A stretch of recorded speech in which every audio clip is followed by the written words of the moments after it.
हरे कृष्ण। हमारे इस चैनल वेद भूमि एस्ट्रो में आपका स्वागत है। जैसा कि मैंने जब मांगलिक दोष का एक वीडियो बनाया था तब आपको कहा था कि मैं आपसे रेमेडी के विषय में बात करूंगी कि मैरिटल लाइफ में जितनी भी प्रॉब्लम चल रही है, यदि कुंडली में मंगल दोष बन रहा है या फिर लव लाइफ में प्रॉब्लम आ रही है, किसी ना किसी वजह से शादी रुक जा रही है या फिर मनचाहा जो स्पाउस है वो नहीं मिल पा रहा है, तो हमको ऐसी कौन सी रेमेडी करनी चाहिए। तो उस रेमेडी के विषय में आज मैं आपसे बात करूंगी। तो वह रेमेडी है कात्यायनी माता का व्रत, उनके मंत्रों का जाप और उनका पाठ और अनुष्ठान करना। और मैं ये जो रेमेडी है आपको अपने खुद के एक्सपीरियंस के बेसिस पे ही बता रही हूँ।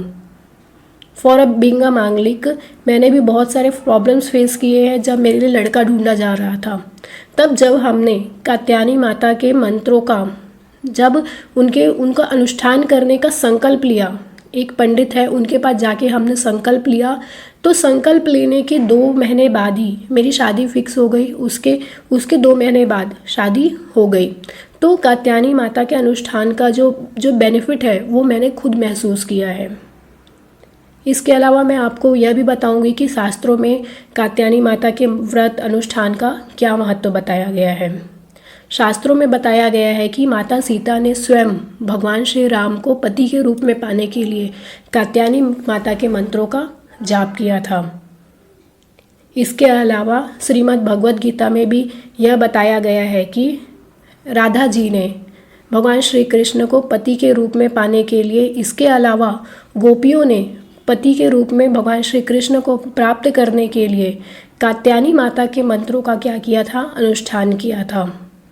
और कात्यायनी शक्तिपीठ जो कि वृंदावन में स्थित है, जैसा कि 52 शक्तिपीठ है उसमें से एक शक्तिपीठ है जो वृंदावन में स्थित है।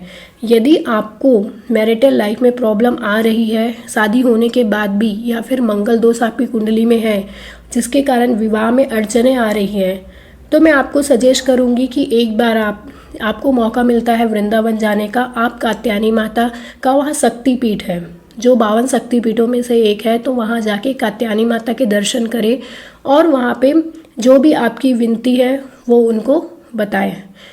मैं अभी जब वृंदावन गई थी तो वहाँ पे हम जब मंदिर गए तो वहाँ पे एक पंडित थे, उन्होंने हमें सजेस्ट किया कि यदि आपके कुछ भी मांग है, मतलब माता से आप मांगना चाहते हैं, तो आप वहाँ पे मौली धागा लीजिए, वहाँ पे 6 गांठ बांधिए और माता आपकी मनोकामना ज़रूर पूरी करेंगी।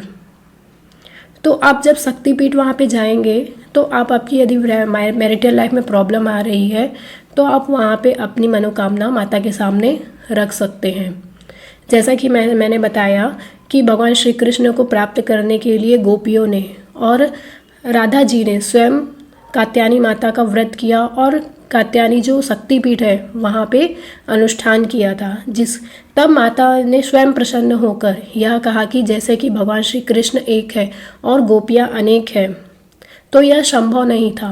तब भगवान श्री कृष्ण ने गोपियों के साथ वहाँ पे महारास किया था। यह माता का को वरदान मिला था। इसके अलावा यह भी बताया गया है कि जब भगवान श्री कृष्ण कंस का वध करने जा रहे थे तो उन्होंने यमुना नदी के तट पर कात्यायनी माता की प्रतिमा बनाकर उनका अनुष्ठान किया और पूजा अर्चना की। तत्पश्चात उन्होंने कंस का वध किया। तो आप इस तरीके से समझ सकते हैं कि कात्यायनी माता के जो व्रत और अनुष्ठान है उसका कितना महत्व बताया गया है। महर्षि वेदव्यास जी ने भी श्रीमद् भागवत में बताया है। जो मैं आपको यह मंत्र बताने वाली हूँ, कात्यायनी मंत्र, इस मंत्र का जाप करने से आपको प्रॉपर आप देखेंगे कि आपको कुछ दिनों में ही रिजल्ट आपको पॉजिटिव देखने के लिए मिलेंगे। मैंने जैसे ही बताया, मांगलिक दोष है, किसी न किसी वजह से विवाह नहीं हो पा रहा है, अड़चनें आ रही है, या फिर मनचाहा वर नहीं मिल पा रहा है, या फिर मैरिटल लाइफ में भी इश्यूज़ है, तो आप इस मंत्र का जाप कर सकते हैं। इसके अलावा आप देखेंगे कि नवरात्रि के समय जो कात्यायनी माता का 6वां दिन होता है, उस दिन आपको व्रत करने से, इसके अलावा उनके मंत्रों का जाप को यदि आप करते हैं और व्रत करते हैं तो आपकी मनोकामना पूरी होती है। मैं आपको अब मंत्र बता रही हूँ जो स्वयं महर्षि वेदव्यास जी ने श्रीमद् भागवत में कहा है। कात्यायनी महामाये महायोगिनी धीश्वरी नंद गोप सूतम देवी पतिम में कुरुते नमः। यह मंत्र है जो कात्यायनी मंत्र के नाम से जाना जाता है। आप इस मंत्र का जाप करिए।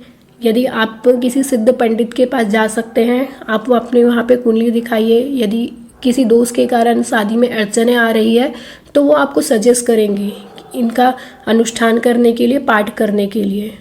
तो आप इस मंत्र का उच्चारण ज़रूर करें और एक बार पूरी आस्था और विश्वास के साथ इसको करके देखिए, आपको बेनिफिट ज़रूर मिलेगा। मैं आपके खुद के एक्सपीरियंस के बेसिस पे यह उपाय सजेस्ट कर रही हूँ।